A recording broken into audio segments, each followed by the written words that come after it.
Stop, you stupid cow! We're there! Wow. Grand old Luxor. But I was told it was livelier somehow. Hello! Welcome to Luxor, the most beautiful city in the Orient. Hello.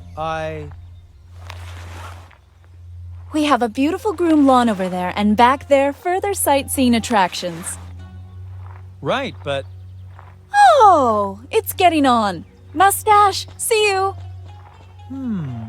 Strange people here. Hey, wait a minute! She robbed me! There she goes! Everything's gone. Except for... Right you are. I'm still here. And now get a move on. We've got to find the portal of the gods.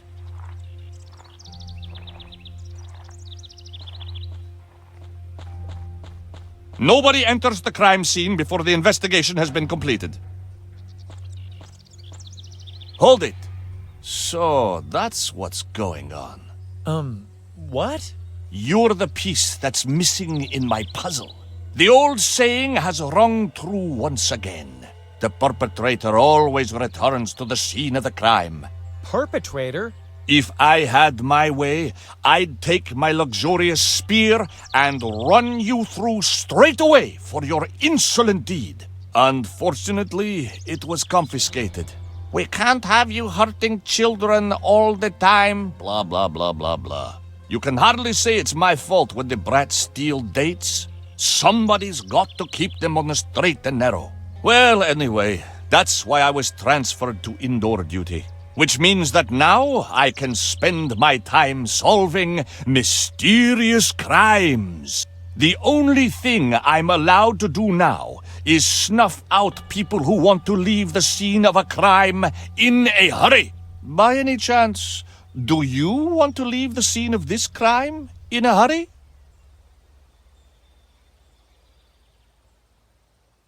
I'm more the type who prefers leaving at a leisurely pace.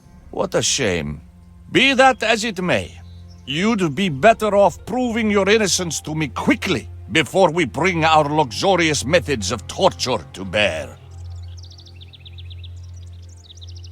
Luxurious doesn't sound that bad at all.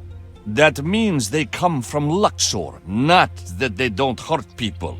Oh.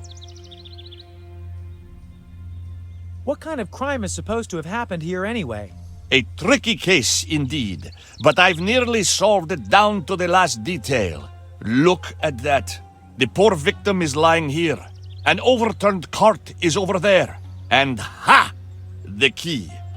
We've got an empty, open sarcophagus. Uh-huh. So what do you think happened? How can you ask? It's about as clear as the day. A mummy broke out of the sarcophagus and strangled the cart driver. Then it fled into the alleys of Luxor. You pieced that together well, my dear colleague. Oh, do you really? Well, to be honest, I might have a few doubts about how the crime occurred. So, what kind then?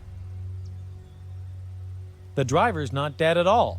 What makes you so sure of that? He's snoring. That could also be the last twitchings of a corpse in its death throes. The card is from a sarcophagus delivery service. What makes you so sure of that? It's written in big, broad letters right on it. Just because I can't read doesn't mean that people can tell me anything they feel like. Mummies are dead. Accordingly, they can't strangle anyone. What makes you so sure of that? Well, to be honest, there has been a sprightly mummy here and there in my... Ah, there you go. But those were all cosmic strokes of fate and incredible coincidences. No coincidence is as crazy as life itself. Is that enough for you? You don't say. So you really know your way around reconstructions, do you? Then do tell what you think is supposed to have happened here.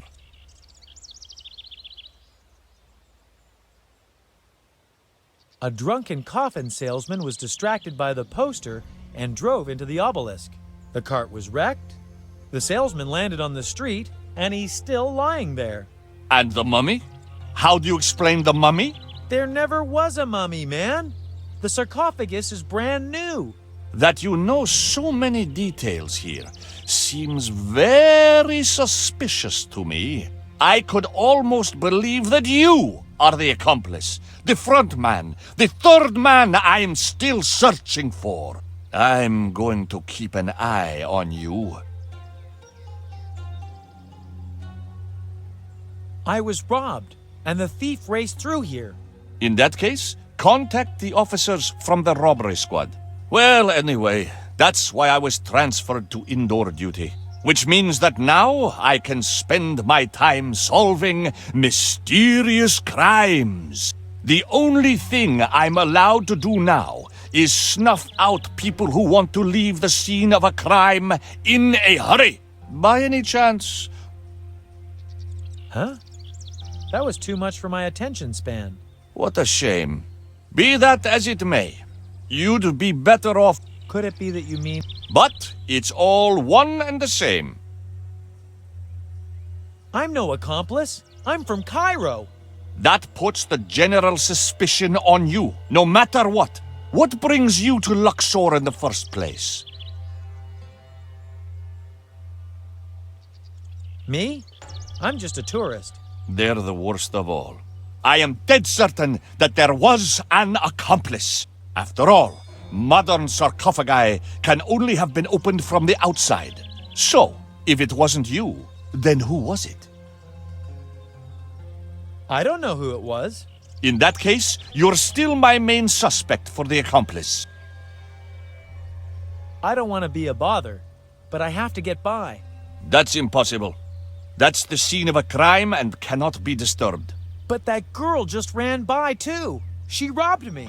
Such a nice lady. I can't imagine that for the life of me. And besides, she probably lives there. Of course she can go by. I really have to head off now. I'll keep an eye on you.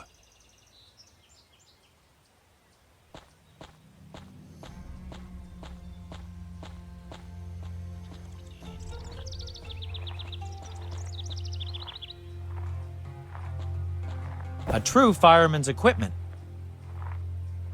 A great invention. A lot can be stuffed into a saddlebag, and then you don't have to lug... Oh, for God's sakes! The Pharaoh's daughter has published a photo love story with me as the leading man. I've opened the lunchbox.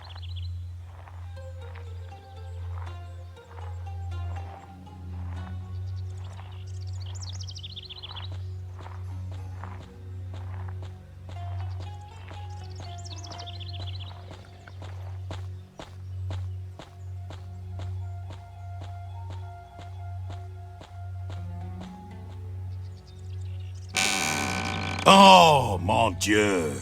How can you bang on my shop at such an ungodly hour? Ungodly hour? Of course. Who walks among the living in the light of day? Human beings? No, nobody. Luxor is not a city of the day. It only really comes to life at night. What kind of accent is that? It's very strange. Strange? I spent 5 years at the École des Accents de la Haute Cuisine in order to perfect my speaking like this. Every chef worth his salt in Luxor talks like moi. And our trade union is going to push this in all of the world. Trust me. Well, Olga, our cook in Cairo, actually, she speaks pretty normally. Ah, only the lower-class barbaric cooks live in Cairo. Why isn't there anyone on the streets in Luxor during the day? How can you ask this? Luxor only lives at night. It is pandemonium then. People come from all over the place and spend their money in Luxor. At my place, for example. But aren't you worried that Luxor might lose its identity? Don't you worry. The great Luxor will never fall prey to any ridiculous tourists. Not now, and not in 1,000 years. Those thingies you were baking smell delicious. I call them biscuits. but they pale in comparison to my other specialities. Oh, that sounds interesting. Could I see that? I have so many of these cutters that you can have one. Be my guest.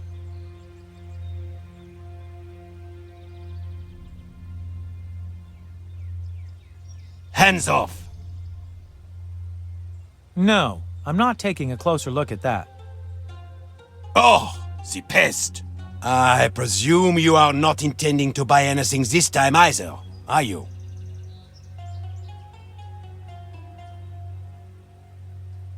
You know, that box of otter noses back there. Indeed, a delicacy whose recipe I guard to the death. The only thing more important to me are my baby crocs in pastry. The absolute it! Ew. Baby crocs in pastry? That's somehow... My best product. Except that they are already out of stock again. Oh, I hope I will get new ones in time for this evening. Are you saying that somebody should get you new baby crocodiles? Oh, that would be wonderful!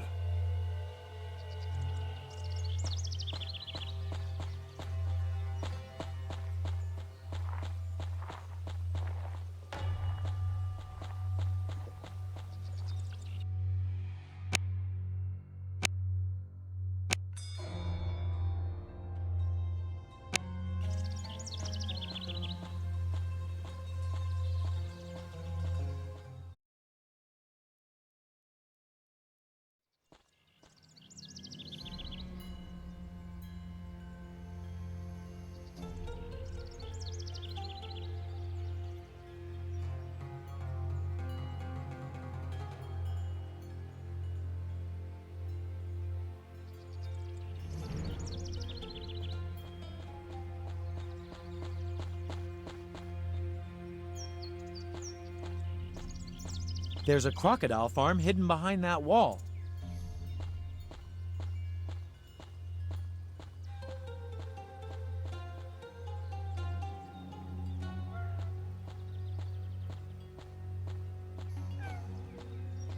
That's just typical of cats. They'll scramble up anything and then get too scared to climb down.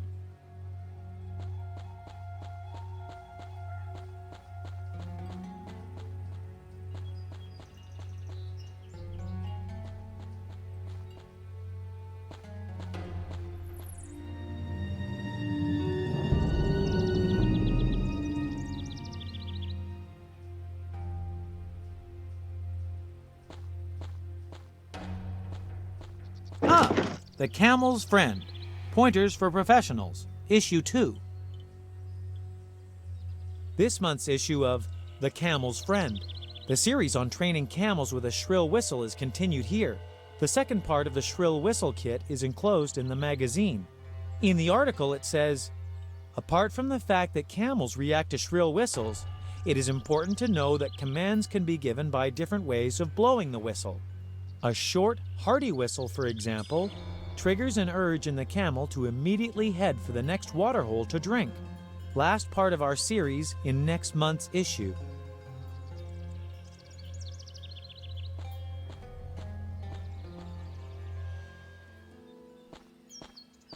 Speed camel shipping. If safe and fast are what you need, then lightning fast can do the deed. What can we ship for you? That face looks familiar. Just not so, sober. Oh dear, you're not from the Cairo Municipal Authorities, are you? Yes, in fact I am. ASIL, Office for Public Order. Listen, this is all a huge misunderstanding. All right, so I did sleep it off once in the Pharaoh's Palace Gardens. And it might have been me under the table at the Wild Mummy now and again. But basically, I'm just a well-behaved Luxor businessman who enjoys observing his civic duties. My wife must never get wind of my little escapades. Red Sea Aquarium, you old boozer! So there's actually a sober version of you too? Of course, I'm an upright fellow through and through. At least here at home. Which, incidentally, is exactly my problem. Don't you have any deliveries I can take care of for you? Far away, at best. To Cairo, or to the Pharaoh, perhaps. So, you want me to get you a delivery? Oh, yes. Please, please. My wife is driving me nuts. I've always wanted to know something. How did you ever get that odd name of yours? Actually, it's a bit embarrassing for me too. After all, what kind of man is named after his mother? But when my father suggested giving me his name, Dead Sea Aquarium, he knew his chances with Red Sea Aquarium weren't good. Your mother? Exactly. Now do you understand why I don't want to talk about it? I certainly do. Anything else you want to know? Well, yes. What was your grandfather's name? Black Sea Aquarium. Are you happy now? And your great-grandfather? He answered to a less imposing name, Sargasso Sea Aquarium. Now that I've told you all this, will you finally leave me in peace? Hang on a sec. Do you have any brothers and sisters? A twin brother called White Sea Aquarium. Really? There is a White Sea? Yes, it's a sidearm of the Arctic Ocean. We had to learn all this by heart. Satisfied? A man like you surely has children. Two little rascals named Bering Sea Aquarium and Caspian Sea Aquarium, after our Nordic forefathers. Are you finally done with humiliating me? Definitely. Thanks. Who's that you're talking to? An important business partner. Your three boozing bosom buddies are no business partners. No, it's the, Pharaoh's personal buyer. What? What? Pharaoh? I don't believe a word you say. But yes, I'm supposed to deliver otter noses to Cairo. Yes, exactly, otter noses.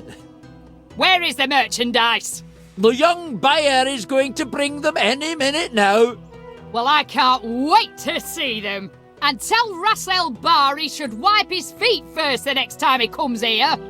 Of course, darling. And tell Russell T to keep his trap shut. As always, darling.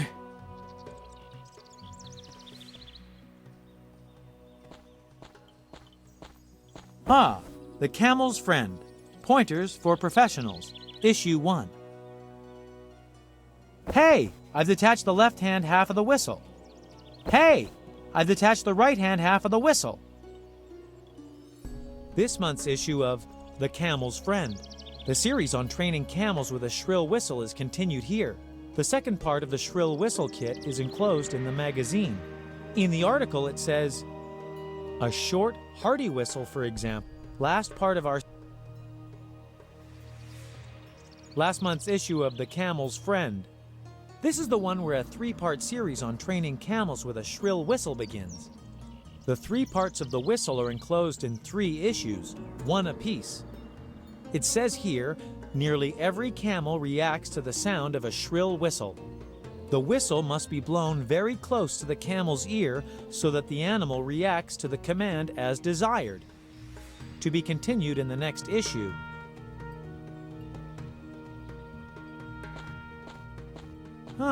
This shipping company uses the new quarter-ton freight camels.